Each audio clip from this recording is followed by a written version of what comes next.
Parang wala naman ho tayo masyadong narinig po na ugong-ugong dahil stable at malakas. No? Yung pong liderato po ni Speaker Bogie D.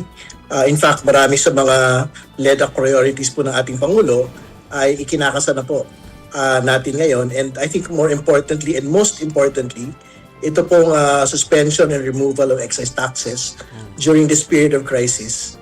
Talagang si Speaker Bogie po talaga yung nagtiyak no, na magiging mabilis yung po aksyon ng Kongreso para matugunan po yung panawagan ng ating pong mga kababayan na bawasan yung pong presyo ng produktong petrolyo to as much as 10 pesos per liter. No? So, tingin ko, yan po yung mga mahalaga sa mga kababayan ho natin ngayon at sa ilang mga kongresista yan po yung mahalaga kasi pagpapakita po ito ng national leadership ng Speaker of the House. Okay, so masasabi natin na safe pa yung liderato ni Speaker D kahit na yun nga nagsabi itong si tsaka yun papakisagot na rin na Kong Terry tungkol doon sa allegation na sinasabi ni Deputy Speaker Ronnie Puno na merong delay sa release ng mga infra at ayuda funds. Ano, totoo ba ito?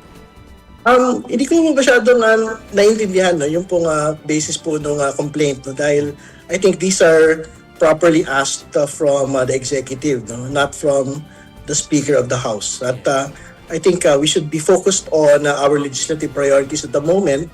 Ang mahalaga sa mga kababayan po natin, yung pong pagharap sa krisis na ito. At ginawa po ni Speaker Bogie ito.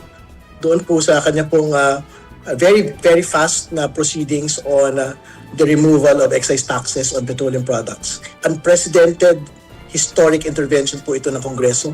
At hopefully by the next 2 weeks ay magbenepisyo na po yung mga kababayan natin as soon as it gets signed into law by the President.